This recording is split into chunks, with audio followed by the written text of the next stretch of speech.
Sir పదంపంత్ Singhania యూనివర్సిటీకి సంబంధించి కొన్ని విషయాలు మీ దగ్గర తెలుసుకుందామని వచ్చాను. నా ద్వారా మా ప్రేక్షకులకు తెలియపరచండి. Sir Padampat Singhania university under CSR program కింద 2007లో జేకే సిమెంట్స్ వాళ్ళు ఉదయ్పూర్ రాజస్థాన్లో ఎస్టాబ్లిష్ చేశారనమాట. మా యూనివర్సిటీలో వచ్చేసి UG, PG and PhD programs ఉంటాయి సార్. పిల్లలు బాగా చదివితే మేము చదివించామంటున్నారు, పిల్లలు బాగా చదవకపోతే మీ పిల్లలు బాగా చదవకపోతే మమ్మల్ని ఏం చేయమంటాం అనే పరిస్థితిలోకి ఎడ్యుకేషన్ సిస్టమ్ వచ్చేసింది. నాకు ఎక్కడో అసహనం, ఎందుకు యూనివర్సిటీస్ అనగానే ఎన్ని నెంబర్ ఆఫ్ అడ్మిషన్స్ తీసుకుంటారు. ఏజ్ వచ్చేసి జెన్జీ జనరేషన్లో ఎలా ఉన్నారంటే పిల్లలు తర్వాత కష్టపడదాం, నెక్స్ట్ ఇయర్ చదువుదాం, నెక్స్ట్ సెమిస్టర్ చదువుదాం, నెక్స్ట్ సెమిస్టర్ లాస్ట్కి వచ్చేసరికి చదువుకున్న వాళ్ళేమో ఎప్పుడు సిజిపిఎల్ మెయింటైన్ చేసుకుంటూ వాళ్ళతో ప్రాబ్లం ఉండదు. మెజారిటీ స్టూడెంట్స్ ఏమైపోతుందంటే బీటెక్లో బ్యాక్లాగ్స్ అండి, బీటెక్లో డ్రాప్ అవుట్స్, లేదు బాబోయ్ ఈ బీటెక్ మాకు భారం అయిపోయింది, మేము చదవలేము, లేదు మేము చేయలేమని. పేరెంట్స్ ఏమనుకుంటున్నారు, అరే మా వాళ్ళు ఎక్కడో బయట రాష్ట్రాలకు వెళ్ళి బాగా చదువుతున్నారు, కానీ వాళ్ళు బయట రూములు తీసుకొని ఆ కాలేజీకి వెళ్లకుండా ఎందుకు? నా స్వార్థం ఏంటంటే ఒక తెలుగువాడిగా 10 సంవత్సరాల నుంచి యూనివర్సిటీ నేను నమ్ముకుంది ఏంటంటే మనం పిల్లల్ని పంపిస్తే ఫ్యామిలీగా ఫ్యాకల్టీస్ అందరు క్యాంపస్లో ఉండి, అంటే mother father even vice chancellor కూడా క్యాంపస్లో ఉంటారండి. మదర్ ఫాదర్ ఉంటే ఎంత జాగ్రత్తగా ఉంటుందో ఒక ఇల్లు, అంత సేఫ్టీ వైజ్గా ఫస్ట్ ప్రయారిటీ నేను ఇచ్చాను. సో మన యూనివర్సిటీలో సేఫ్టీ కన్సర్న్స్ చాలా ఎక్కువ ఉంటాయి. ప్లస్ లిమిటెడ్ స్టూడెంట్స్ ఎప్పుడైతే తీసుకుంటామో అందరికీ కూడా వాళ్ళకి రావాల్సిన quality of education, quality of living style, everything can be taking care. ఎవరైనా పిల్లలు ల్యాగ్ అవుతుంటే if they are not able to cope up with their technical course we can take care అండి. మీరు చెప్తున్నారు ఇందాటి నుంచి మేము ఇలాగండి అలాగండి అని. ఓకే, యాక్సెంట్ అయ్యి పర్టికులర్లీ ఈ విషయంలో మీరు సంజీవ్ పర్సనల్గా యూనివర్సిటీ గురించి, స్టూడెంట్స్ గురించి మీరు ఏం జాగ్రత్తలు తీసుకుంటారు? ఇప్పుడు మీరు చెప్పేది చూస్తుంటే చాలా బాగుంది యూనివర్సిటీ, డెఫినెట్గా పిల్లలు ఇక్కడ చదువుకుంటే బాగుంటారనే ఆలోచన కూడా నాకు కలుగుతుంది. Hello Sanjeev. Hello sir, good to see you. ఈ మధ్య విద్యా సంస్థల్లో వస్తున్నటువంటి, విద్యారంగంలో వస్తున్నటువంటి మార్పుల గురించి మీరు మాట్లాడటం, మీ వీడియోస్ అన్ని చూశాను, చాలా హ్యాపీగా అనిపించింది, చాలా ఇన్ఫర్మేటివ్గా ఉంది. పర్టికులర్లీ సర్ పదంపంత్ సింఘానియా యూనివర్సిటీకి సంబంధించి కొన్ని విషయాలు మీ దగ్గర తెలుసుకుందామని వచ్చాను. నా ద్వారా మా ప్రేక్షకులకు కూడా తెలియపరచండి. Sir first of all thank you very much sir. మీలాంటి లెజెండరీ యాక్టరు, ఒక Guinness world record, Padmashri award winner, and పూర్వం మీరు లెక్చరర్గా ఉన్నారు. అంటే మీరు ఎంతోమంది పిల్లలకి పాఠాలు చెప్పడము, మీరు ఎప్పుడైతే మా యూనివర్సిటీని తెలుసుకొని నన్ను ఇన్వైట్ చేశారో నేను చాలా సంతోషపడ్డాను సార్. మీలాంటి అనుభవజ్ఞులు మీ ద్వారా మా యూనివర్సిటీని ఇంకా మన తెలుగు రాష్ట్రాల్లో ప్రజలకు చెప్పడానికి నాకు చాలా సంతోషంగా ఉంది sir. Thank you very much sir. ఎస్పీఎస్యులో స్పెషల్ కోర్సెస్ మీరు ఏమి ఇంట్రడ్యూస్ చేస్తున్నారు? మీరు ఎలా విద్యార్థుల్ని ప్రాపర్ గైడెన్స్ ఇవ్వాలనుకుంటున్నారు? పైగా జేకే సిమెంట్స్ వాళ్ళు నిర్వహిస్తున్నట్టు, అంటే వాళ్ళకి సంబంధించిన వ్యక్తులు నిర్వహిస్తుంది అంటున్నారు కదా. నాకు I want to know the speciality of the university. Sir Padampat Singhania university under CSR program కింద 2007లో జేకే సిమెంట్స్ వాళ్ళు ఉదయ్పూర్ రాజస్థాన్లో ఎస్టాబ్లిష్ చేశారనమాట. ఈ పేరులోనే ఒక ప్రత్యేకత ఉంది. సర్ అనేది బిరుదండి. ఎలాగైతే భారతరత్న హయ్యెస్ట్ అవార్డు ఇస్తారో పదంపత్ సింఘానియా గారికి సర్ అనే బిరుదు బ్రిటిష్ గవర్నమెంట్ చేత ఇవ్వబడింది అనమాట. అండ్ యూనివర్సిటీ ఇంకోటి ఏంటంటే ఈ జేకే ఫ్యామిలీ వాళ్ళే 1962లో ఐఐటి కాన్పూర్ ఎస్టాబ్లిష్ చేసిందే ఈ ఫ్యామిలీ. అండ్ పదంపత్ సింఘానియా గారు 15 సంవత్సరాలు చైర్మన్గా ఉన్నారు ఐఐటి కాన్పూర్కి. సార్ టోటల్గా వచ్చేసి మనది 105 ఎకర్ క్యాంపస్ అండి. మా యూనివర్సిటీలో వచ్చేసి UG, PG and PhD programs ఉంటాయి సార్. ఎలా అంటే యూజీలో వచ్చేసి మా దగ్గర BBA LLB and BCA courses. And యూజీలో కూడా ఇంజనీరింగ్లో మా దగ్గర CSC, EC, mechanical, civil, biotechnology, bachelor of designing, BTech వచ్చేసరికి. And coming up to MTech, MBS and PhD courses మన యూనివర్సిటీలో ఆఫర్ చేస్తున్నాం అన్నమాట. ఐ థింక్ చాలా ఆశ్చర్యకరమైన విషయం ఏంటంటే తెలుగువాడు అయ్యుండి అడ్మిషన్ డైరెక్టర్గా ఈ యూనివర్సిటీలో నువ్వు ఎలా పోస్ట్ సంపాదించుకోగలిగావు? సార్ నేను ఈ యూనివర్సిటీకి దాదాపుగా ఇది నాది 10th ఇయర్ అండి. 9 years నేను ఛానల్ పార్ట్నర్గా ఉన్నాను. దీనికన్నా ముందు ఎన్నో యూనివర్సిటీస్ ఎలాగైతే నా బీటెక్ నేను చెన్నైలో కంప్లీట్ చేశాను చెప్పాను, నా బీటెక్ అయిపోయిన తర్వాత అనేకమైన టాప్ మోస్ట్ కాలేజెస్కి నేను కన్సల్టింగ్ చేశాను అక్కడ. సో అక్కడ కన్సల్టింగ్ చేస్తున్న సమయంలో నేను అబ్జర్వ్ చేసింది ఏంటంటే, పిల్లలు బాగా చదివితే మేము చదివించామంటున్నారు, పిల్లలు బాగా చదవకపోతే మీ పిల్లలు బాగా చదవకపోతే మమ్మల్ని ఏం చేయమంటాం అనే పరిస్థితిలో ఎడ్యుకేషన్ సిస్టమ్ వచ్చేసింది. నాకు ఎక్కడో అసహనం, ఎందుకు యూనివర్సిటీస్ అనగానే ఎన్ని నెంబర్ ఆఫ్ అడ్మిషన్స్ తీసుకుంటారు సార్, చదువుకునే వాళ్ళు ఎక్కడైనా చదువుకుంటూ దూసుకెళ్ళిపోతారు సార్. మీడియంగా ఉన్న స్టూడెంట్స్ని లిమిటెడ్గా తీసుకుంటే వాళ్ళని పట్టించుకోవడానికి అవకాశం ఉంటుంది మనకి. అసలు వాళ్ళు ఏం చేస్తున్నారు, అబ్జర్వేషన్ ఏంటి, ఎందుకు వాళ్ళు సరిగ్గా చదవలేకపోతున్నారా, లేకపోతే ఎక్కడ ల్యాగ్ అవుతున్నారా అనేది చూసుకోవడానికి అవకాశం ఉంటుంది. ఆ సమయంలో మన తెలుగు ఫ్యాకల్టీ ఒకరు ఎస్పీఎస్యూలో అసిస్టెంట్ ప్రొఫెసర్గా చేస్తుంటే నన్ను ఒకసారి ఇన్వైట్ చేశారు. సార్ మీరు మా క్యాంపస్కి రండి, మా క్యాంపస్ చూడండి ఎలా ఉంటుందో అని అంటే నేను అక్కడికి వెళ్ళానండి. అక్కడికి వెళ్ళిన తర్వాత సార్ నాకు నచ్చింది 3 పాయింట్లు. లిమిటెడ్ స్టూడెంట్స్ తీసుకుంటారు, రెసిడెన్షియల్ క్యాంపస్, ఫ్యాకల్టీ అంతా క్యాంపస్లో ఉంటారు. సో వెంటనే డిసైడ్ అయ్యా, మనం ఏదైనా పని చేసినప్పుడు అవతల స్టూడెంట్స్ పేరెంట్స్ నుంచి కూడా మనకు ఒక రెస్పెక్ట్ ఉంటుంది. మనము జాయిన్ చేసిన తర్వాత మర్చిపోవడం ఉండకూడదండి. జాయిన్ చేసిన తర్వాత 4 సంవత్సరాలు 3 సంవత్సరాలు వాళ్ళ గ్రాడ్యుయేషన్ బాధ్యతగా పట్టించుకోవాలనే కాన్సెప్ట్లో నేను ఛానల్ పార్ట్నర్గా జాయిన్ అయిన వ్యక్తిని. 9 సంవత్సరాలు నిరంతరం నా కృషి, ఎంతోమంది తెలుగు స్టూడెంట్స్ అక్కడికి వెళ్ళడం, చదువుకోవడం, చాలా చక్కగా విదేశాల్లోకి వెళ్ళిపోవడం, మంచి మంచి జాబుల్లోకి వెళ్ళడం. 9 సంవత్సరాల తర్వాత మా main management, JK main management నన్ను గ్రహించి ఒక అడ్మిషన్ డైరెక్టర్ పొజిషన్ నాకు ఇచ్చి నా బాధ్యతని ఇంకా డబల్ చేసింది. ఛానల్ పార్ట్నర్గా ఉన్నప్పుడే ఏ రోజు ఏ సమస్య ఉన్నా కూడా వదిలిపెట్టలేదు. ఇప్పుడు డైరెక్టర్గా నన్ను ఇంత మంచి పొజిషన్ నాకు నా మేనేజ్మెంట్ ఇచ్చినప్పుడు ఇంకా నా బాధ్యత డబల్ అయిపోయి నేను రెగ్యులర్గా క్యాంపస్లో, ఎక్కువ శాతం క్యాంపస్ ఉదయపూర్లోనే ఉంటాను. అండ్ మీ పిల్లలకి, ప్రతి స్టూడెంట్స్కి చెప్తున్నది ఒకటే, పేరెంట్స్ చెప్తున్నది ఒకటే, వాళ్ళ బాధ్యత 100% నా రెస్పాన్సిబిలిటీ. నేను కాలేజీలో లెక్చరర్గా పనిచేశాను. స్టూడెంట్స్ని ఎలాగా ఇంట్రెస్టింగ్గా ఎడ్యుకేషన్ లైన్ వైపు తిప్పాలి అంటే, మీరు చెప్పినట్టు రెసిడెన్షియల్ స్కూల్స్ అవి కాదు, వాళ్ళని ఎలాగా ఉత్తీర్ణులు చేసి గొప్పవాళ్ళని చేయాలని తాపత్రయపడ్డవాడిని. What's your support to the students from university? Sir చాలా మంచి పాయింట్ అండి. ఏంటంటే ఇప్పుడు ఎడ్యుకేషన్ సిస్టంలో నేను చెప్పినట్టే మా మా మా పని ఏంటంటే, మేము చెప్పేసాము తర్వాత మీరు చదువుకొని రండి అనే కాన్సెప్ట్ కాకుండా క్యాంపస్లోనే ఫ్యాకల్టీ ఉండడము, సాటర్డే సండేస్ అడిషనల్గా వాళ్ళకి ఏదైనా సపోర్ట్ కావాలంటే, ఈరోజు ప్రతి ఒక్కరం టెక్నాలజీ గురించి మాట్లాడుతున్నాం.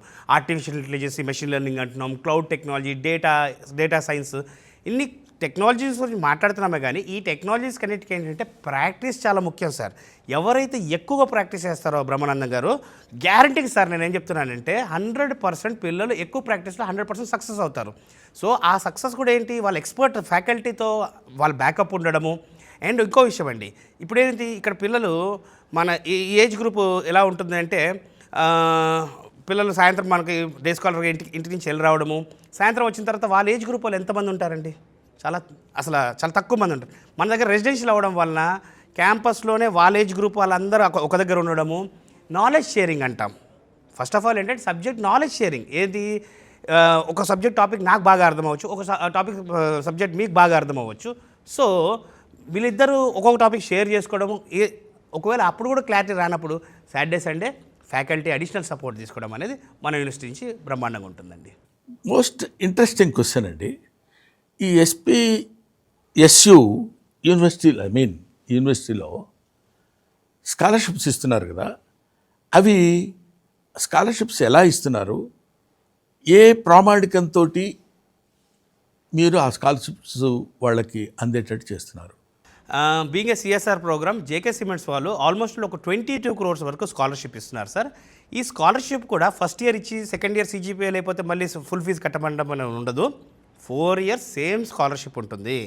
అండ్ మెరిటోరియస్ స్కాలర్షిప్ అంటాం అనమాట. ఇది స్టూడెంట్స్కి ఎవరికైనా, స్టూడెంట్స్కి 10th or ఇంటర్మీడియట్లో 90 above ఉందంటే స్ట్రైట్ అవే 60% స్కాలర్షిప్. 80 to 90 మధ్యలో ఉంది స్టూడెంట్స్కి ఎవరికైనా 10th or ఇంటర్లో 50% స్కాలర్షిప్. లేదు 60 to 80 మినిమం మన దగ్గర ఏంటంటే 60% మినిమం ఉండాలి. 60 to 80 మధ్యలో ఉంది అంటే 40% స్కాలర్షిప్ ఫర్ 4 years ఉంటుందండి.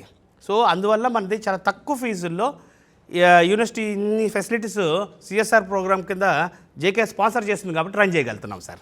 మోరోవర్ జేకే వాళ్ళు అంత 22 crores of rupees for the students as scholarships అంటే అప్రిషియేట్ చేయాల్సిన విషయం.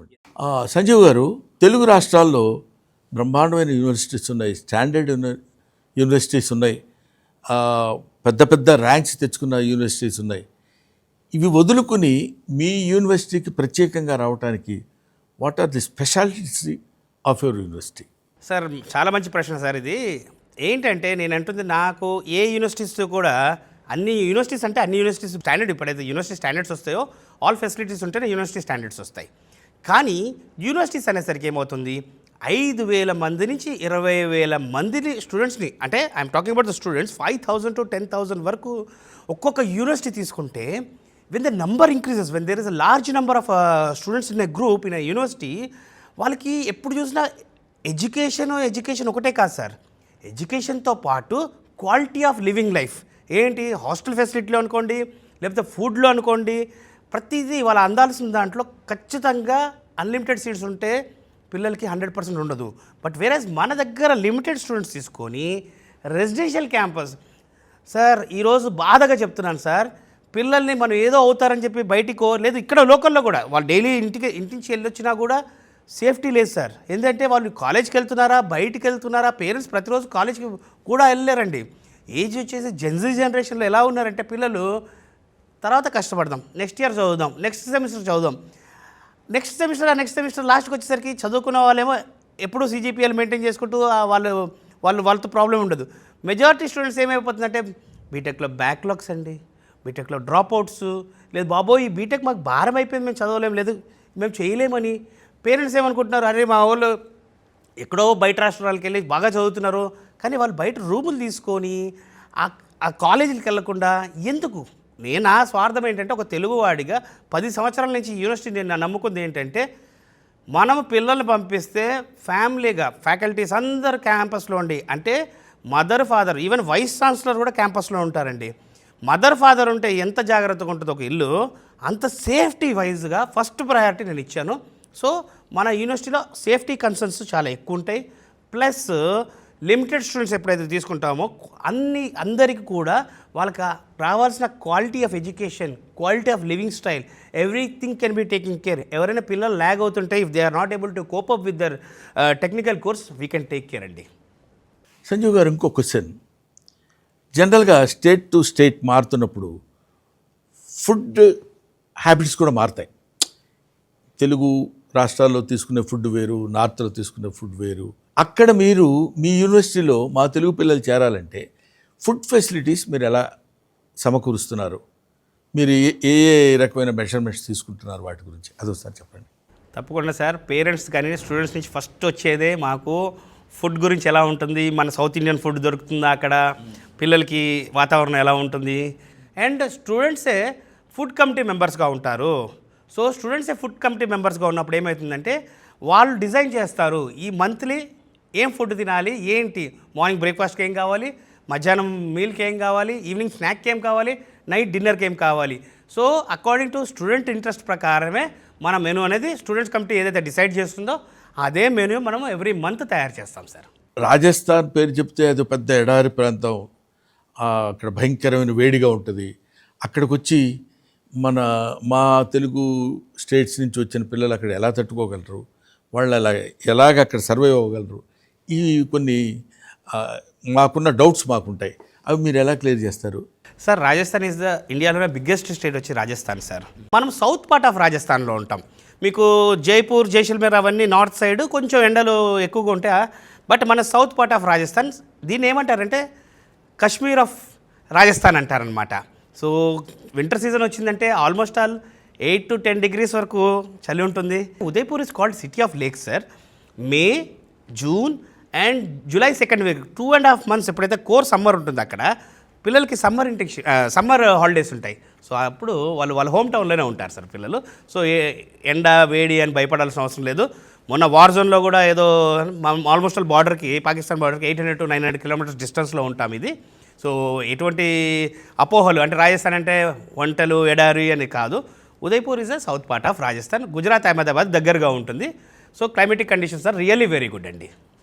ఇక్కడ మోస్ట్ ఇంట్రెస్టింగ్ క్వశ్చన్ ఏంటంటే సంజీవ్ గారు, పిల్లలు చదువుటానికి వెళుతున్నారు, ఏ కాలేజీలో జాయిన్ చేసినా, యూనివర్సిటీలో చేసినా, స్కూల్స్లో చేసినా, వాళ్ళకి మార్కులు ఎన్ని వచ్చాయి, ఎంత పర్సంటేజ్ వచ్చింది, యూనివర్సిటీ ఫస్టా, డిస్టింక్షనా, ఇంకా ఏంటి, ఎలా చదవాలని they are giving much importance to marks.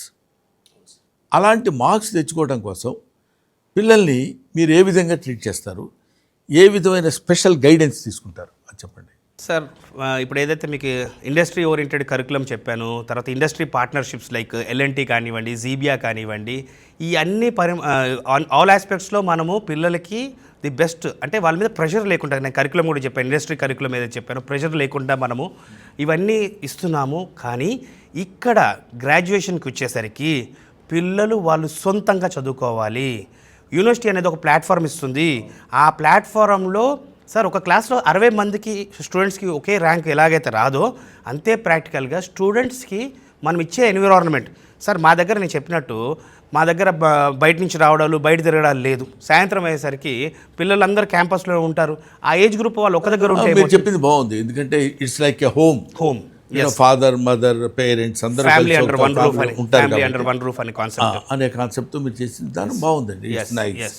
Right. So technology పరంగా అదే పిల్లలు అంతా వాళ్ళ ఏజ్ గ్రూప్ వాళ్ళు ఉంటారు కాబట్టి నాలెడ్జ్ షేరింగ్ అనేది చాలా ఈజీగా ఉంటుంది సార్. సంజీవ్ గారు, ఇది నేను మెన్షన్ చేయొచ్చో లేదో తెలియదు కానీ from the beginning north south, north students, south students అని ఆ వేరియేషన్, ఒకళ్ళ మీద ఒకళ్ళకి చిన్న చిన్న వాళ్ళు నార్త్, వాళ్ళు మనం సౌత్ అనే ఆలోచన ఎందుకో మన చిన్నప్పటి నుంచి అది డెవలప్ అయింది. అలాంటి లేకుండా we are all one, we are all Indians, we are all students of Indians అనే విధంగా చేయడానికి మీరు ఏమైనా చేస్తున్నారా? Moreover most dangerous thing in all universities what I have observed recently, చాలా దారుణమైంది ఏంటంటే the devil of ragging.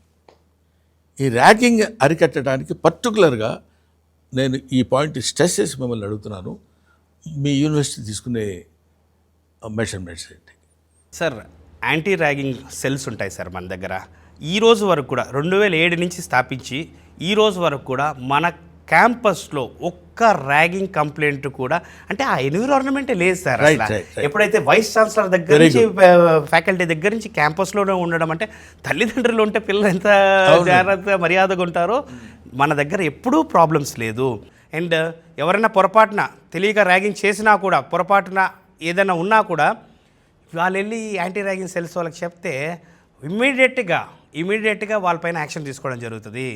So పిల్లలు మా దగ్గరకు వచ్చి చెప్పాలంటే భయపడే వాళ్ళు ఎవరైనా ఉన్నా కూడా యాంటీ ర్యాగింగ్ సెల్స్ వాళ్ళ స్టూడెంట్స్ వాళ్ళని కలిస్తే కూడా ఈజీగా వాళ్ళు సపోర్ట్ చేస్తారు.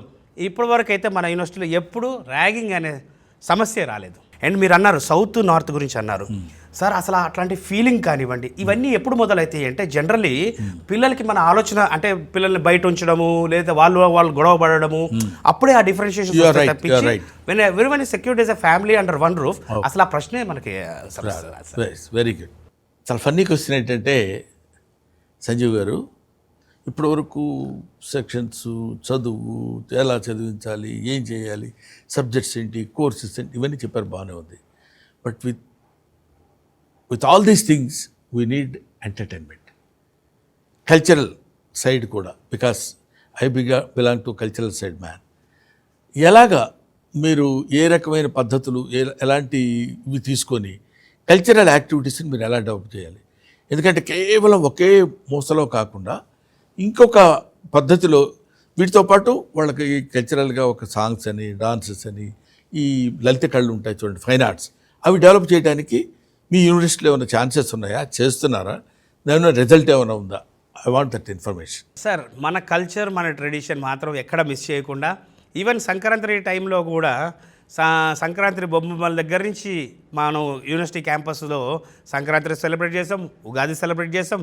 సో వాళ్ళు పండగలకి ఇంటికి రాలేని అంశాల్లో కూడా మనం అక్కడ పిల్లలకి సెలబ్రేట్ చేయడమే కాకుండా దాంట్లోనే ముగ్గుల పోటీలని, కైట్స్ ఫ్లయింగ్ అని, సో అనేకమని, ఈవెన్ వినాయక చవితి అప్పుడు కూడా చక్కగా మన క్యాంపస్లో 11 రోజులు విఘ్నేశ్వరుడిని పూజించుకొని నిమజ్జనానికి అందరూ స్టాఫ్, ఫ్యాకల్టీ, మన స్టూడెంట్స్ అందరం కలిసి దగ్గరలో ఉన్న లేక్లో నిమజ్జనం చేసి వచ్చామండి. ఈ కల్చరల్ యాక్టివిటీసే కాకుండా మళ్ళీ కాలేజీలో ఫెస్ట్ జరుగుతుంటాయి. అండ్ నేను చెప్పాను చూసారా 22 స్పోర్ట్స్ క్లబ్స్ ఉన్నాయి మన దగ్గర. Cricket, football, volleyball, basketball, indoor badminton courts, gym facility, TT, ఇన్ని ఫెసిలిటీస్, స్పోర్ట్స్ ఫెసిలిటీస్ ఉన్నాయి. ఆల్మోస్ట్ ఒక 25 క్లబ్స్ ఉన్నాయండి మన దగ్గర. So all the things are included for the స్టూడెంట్స్కి. నాట్ ఓన్లీ ఎడ్యుకేషన్తో పాటు ఎంటర్టైన్మెంట్కి కూడా వాళ్ళకి రావాల్సిన ప్రతిదీ కూడా వీఆర్ పర్సనలీ టేకింగ్ కేర్ అండి. ఇంకో విషయం, మీ యూనివర్సిటీలో చదువుకున్న విద్యార్థులకి మీరే ఉద్యోగ అవకాశాలు ఇప్పిస్తారని విన్నాను. అది మోస్ట్ అప్రిషియేట్ చేయాల్సినటువంటి విషయం. అది ఎంతవరకు ఎలాగా మీరు ఆచరణలో పెడుతున్నారు?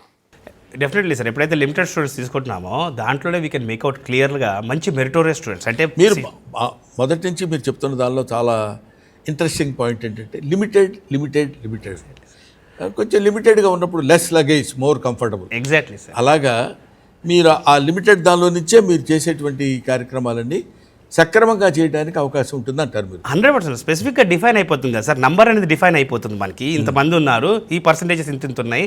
సో అది కాకుండా ఎల్ఎన్టీ ఎడ్యుటెక్ ప్రోగ్రామ్స్ ఏవైతే ఇండస్ట్రీ పార్ట్నర్షిప్స్ ఇవన్నీ ఉన్నాయో, ఇవే కాకుండా మనం ఇంటర్న్షిప్ ప్రోగ్రామ్స్ పిల్లలకి ఏంటంటే సమ్మర్ వెకేషన్ చెప్పాను కదా సార్. ఆ సమ్మర్ వెకేషన్లో ఇంటర్న్షిప్ ప్రోగ్రామ్ ఆపర్చునిటీస్ ఇవన్నీ కల్పించడము, ప్రాక్టికల్ మోరార్ థియరిటికల్ కాకుండా ప్రాక్టికల్గా పిల్లల్ని ఇండస్ట్రీ రెడీ కరికులంతో వాళ్ళని మనం చేస్తున్నాం. Right.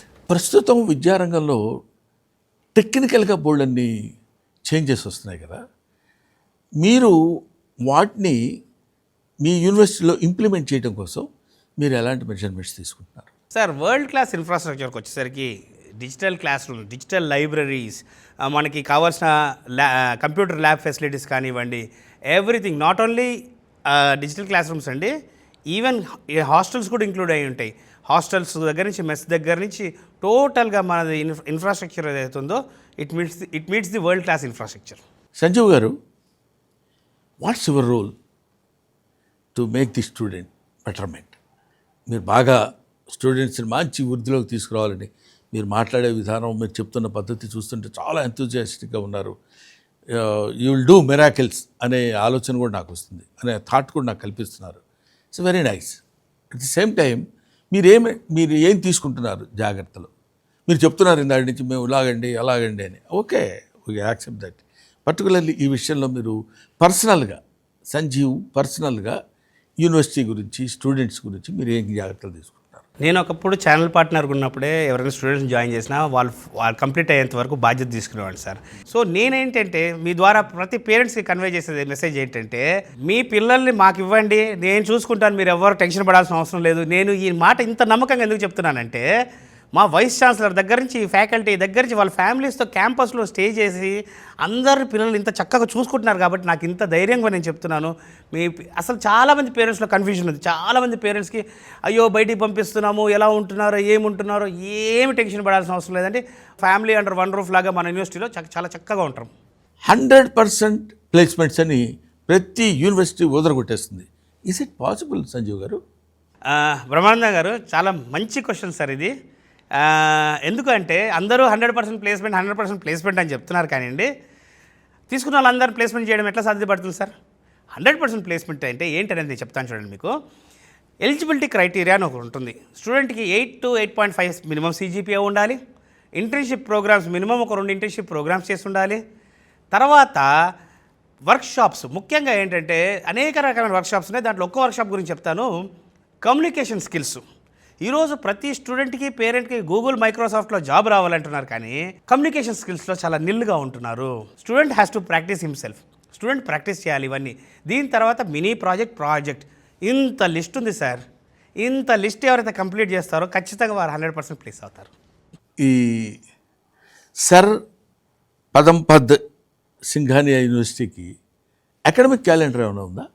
Yes sir, SPSU sir Padampat Singhania university మేము అకాడమిక్ క్యాలెండర్ ఫాలో అవుతాం. సో పిల్లలు ఎప్పుడైతే జాయిన్ అవుతారో అప్పుడే వాళ్ళకి అకాడమిక్ క్యాలెండర్ అనేది ఇవ్వబడుతుంది. సో దాని ద్వారా పిల్లలకి ఏం జరుగుతుందంటే, వాళ్ళకి ఎన్ని వర్కింగ్ డేస్ ఉన్నాయి, ఎప్పటి నుంచి వాళ్ళ ఎగ్జామ్స్ ఉన్నాయి, ఎప్పుడు వాళ్ళ హాలిడేస్ ఉన్నాయి అని కొద్దిగా మెంటల్గా ప్రిపేర్ అయి ఉంటారు. అండ్ హాలిడేస్ కూడా ముఖ్యంగా ఏంటంటే, దూర ప్రాంతాల నుంచి పిల్లలు వస్తున్నారు కాబట్టి అక్కడ వాళ్ళ ట్రైన్ రిజర్వేషన్స్ అనుకోండి ముందుగా చేసుకుంటే ఫ్లైట్ టికెట్స్ కూడా చాలా తక్కువ రేట్లో పడతాయి. సో ముందుగానే అకాడమిక్ క్యాలెండర్ అనేది జాయిన్ అయిన వెంటనే ఇచ్చేస్తాను సార్. జనరల్గా యూనివర్సిటీస్ ఆగస్టు సెప్టెంబర్లో స్టార్ట్ అవుతాయి కదా అకాడమిక్ ఇయర్స్, నాకు తెలిసి.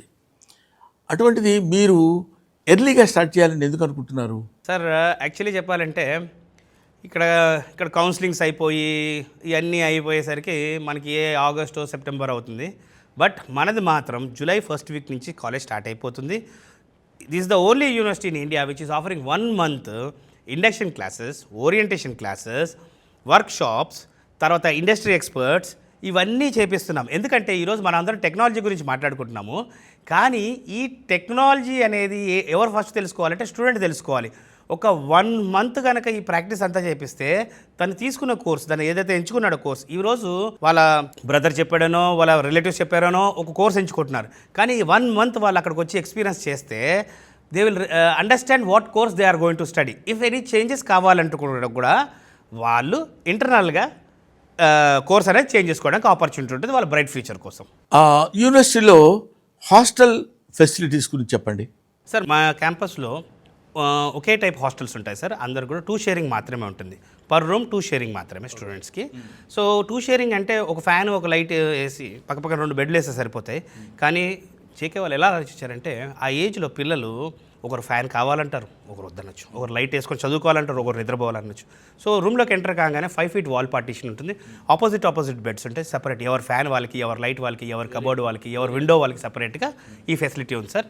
వాష్రూమ్స్ వచ్చేసి ఎవ్రీ 5 rooms కామన్ వాష్రూమ్స్ ఉంటాయి. ఎందుకు అంటే పిల్లలు జనరల్ చెప్పాలంటే పిల్లలు ఆ ఏజ్లో హైజీనిక్ మెయింటైన్ చేయరు కాబట్టి బయట కామన్గా ఉండి మా సూపర్వైజర్స్ దాన్ని మెయింటైన్ చేస్తూ ఉంటారు. సంజీవ్ గారు, పేరెంటల్ పోలీసింగ్ అని కొత్తగా ఏదో ఇంట్రడ్యూస్ చేశారంట, ఏంటి దాని ఇన్ఫర్మేషన్ చెప్పండి. సార్ పేరెంటల్ పోలీసింగ్ అంటే నేను ఇప్పుడు చెప్తున్నాను చూడండి సరే, దాదాపుగా ఎన్ని ఇయర్స్ ఎక్స్పీరియన్స్లో ఎంత చూస్తున్నా కూడా ఎంత మనం పిల్లల్ని కంట్రోల్ చేసినా ఏం చేసినా వాళ్ళ వయసు అట్లాంటిది. సో నాకు ఒక ఆలోచన కలిగింది ఏంటంటే, ఇప్పుడు మన దగ్గర తెలుగు రాష్ట్రాల నుంచి ఒక 600 మంది 800 మంది దాకా అడ్మిషన్ తీసుకుంటున్నారు.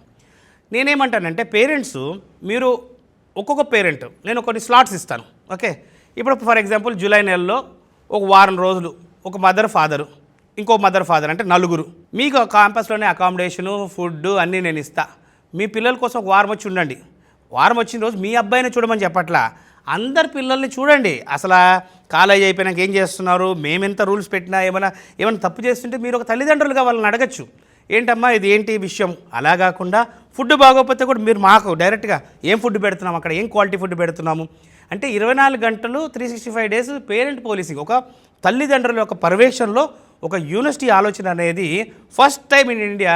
ఎస్పీఎస్యూకి నేను చెప్పడము, మా వీసీ సార్కి, ఆయన చాలా బాగుంది ఈ ఆలోచన.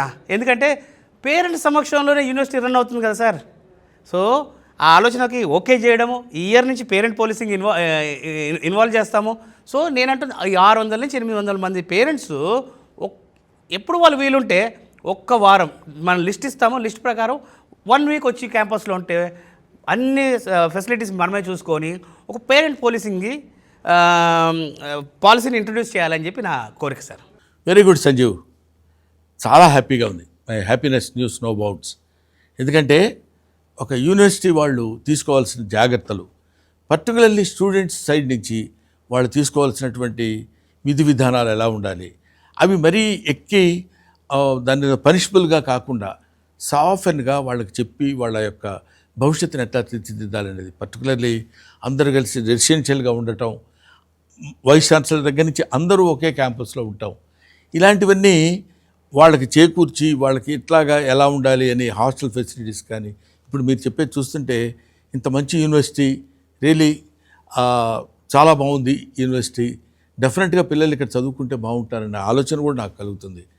బట్ ఒకటి మాత్రం నేను చెప్పగలను, మన ఇద్దరం మాట్లాడుకున్నప్పుడు బాగుండొచ్చు, పేరెంట్స్ యు గో అండ్ వాళ్ళ దగ్గరికి వెళ్ళి చూసుకుని అన్ని విధాలుగా అద్భుతంగా ఉంది అనుకుంటే మీ పిల్లల్ని అక్కడ చేర్చండి. వాళ్ళు మనకి నార్త్ సౌత్ అనే భేదం లేదు, ఫుడ్ తేడా లేదు, అక్కడ ఉన్నటువంటి ఎన్విరాన్మెంట్ తేడా లేదు, వీటన్నిటికి కావాల్సిన శ్రద్ధ తీసుకుంటున్నారు. కాబట్టి I wish you all the best my dear Sanjeev. Once again you will hit the headlines. Thank you. Thank you so much, sir. I don't have really words. I can only say thank you very much, sir. Thank you.